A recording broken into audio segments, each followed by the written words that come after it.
झटपट खुसखुशीत आणि चविष्ट तिखट पुरी करण्यासाठी लागणारं साहित्य 250 ग्रॅम बारीक रवा, आलं, 3 ते 4 लसूण पाकळ्या, हिरव्या मिरच्या, 1 चमचा जिरं, अर्धा चमचा ओवा, कोथिंबीर, साजूक तूप, 1 चमचा गरम मसाला, 1 चमचा लाल तिखट, 1 चमचा धणेपूड, 1 चमचा हळद, चवीनुसार मीठ, पाणी, तळण्यासाठी तेल.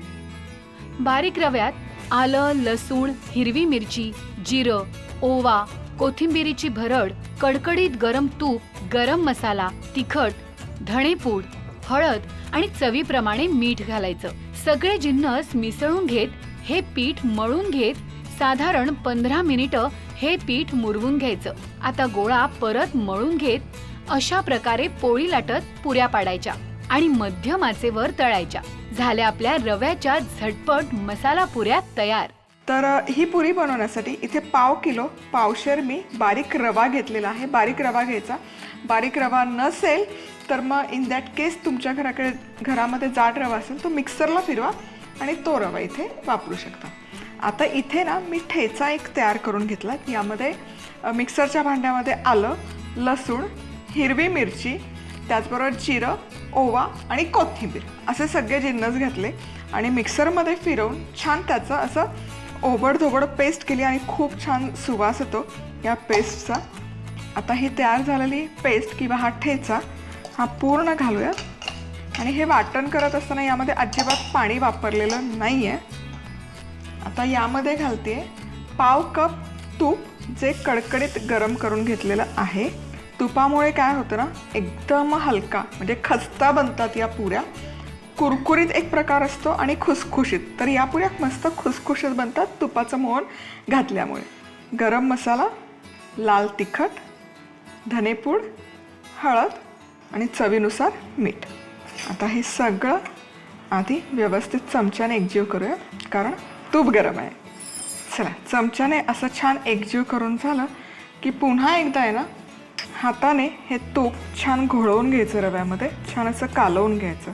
आता यात थोडं थोडं पाणी घालायचं आणि हलकासा मौसूद गोळा मळायचा.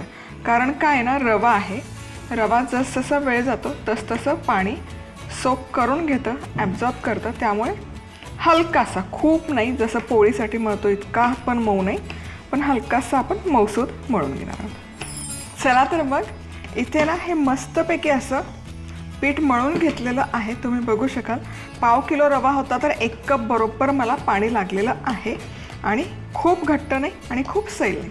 आता यावर झाकण ठेवायचं आणि एक 15 मिनिटं मुरण्यासाठी हे ठेवूया.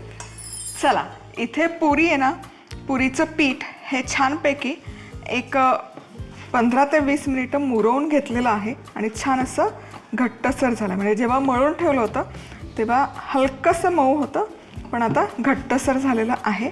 आता याच्यातून आहे ना 4 पोर्शन करून घेऊयात. हे असं एकसारखा स्मूथ गोळा केला की लाटून घ्यायची, एक पोळी याची लाटून घ्यायची. बऱ्यापैकी पीठ घट्ट आहे त्यामुळे लाटायला थोडंसं जड जाते, पण हे असंच घट्ट पीठ हवं म्हणजे पुऱ्या आहेत ना छान खस्ता राहतात बरेच दिवस. चल आता हे बऱ्यापैकी लाटून झाली की एखादं झाकण किंवा एखादी वाटी घ्यायची आणि याची पुरी पाडून घ्यायची.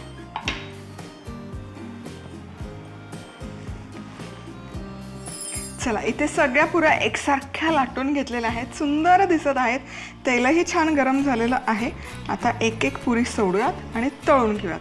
आणि मी नेहमी सांगते पुरी तळत असताना एक बाजू एकच वेळेस तळायची, सारखी अलटपलट करून उलटपालट करून नाही तळायची. कारण काय होतं पुरीला पापुद्रा सुटतो, ती सच्छिद्र होते. तुम्ही सारख्या 2 बाजू उलटपालट केल्या तर ते तेल खूप पिते. बघा काय मस्त फुगलेली आहे पुरी. हलकंसं उचलून बघायचं खालची बाजू झाली आहे का नाही, नाही झाली मग थांबायचं आणि मगच उलटवून घ्यायची, गडबड नाही करायची. चला आता ही दुसऱ्या बाजूनही छानपैकी तळूयात. वा आता ही वरची बाजू पण छान खस्ता होईपर्यंत तळून घ्यायची. काय मस्त दिसतीये पुरी. आता ही काढूयात आणि बघा आवाज बघा, एकदम खस्ता बनतात या पुऱ्या.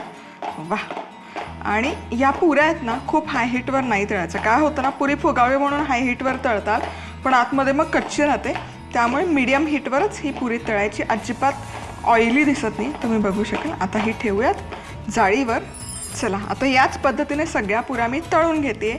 या पुऱ्या तळायच्या, अशा छान जाळीवर ठेवायच्या, सगळ्या बाजूने थंड करून घ्यायच्या आणि मग हवाबंद डब्यामध्ये फार त्यावर एकावर एक न चेपता भरून ठेवायच्या. छान खस्ता खुसखुशीत राहतात. खरं 15 दिवस छान टिकतात, पण ऑन अ सेफर साईड मी सांगते की 8 दिवस छान राहतात.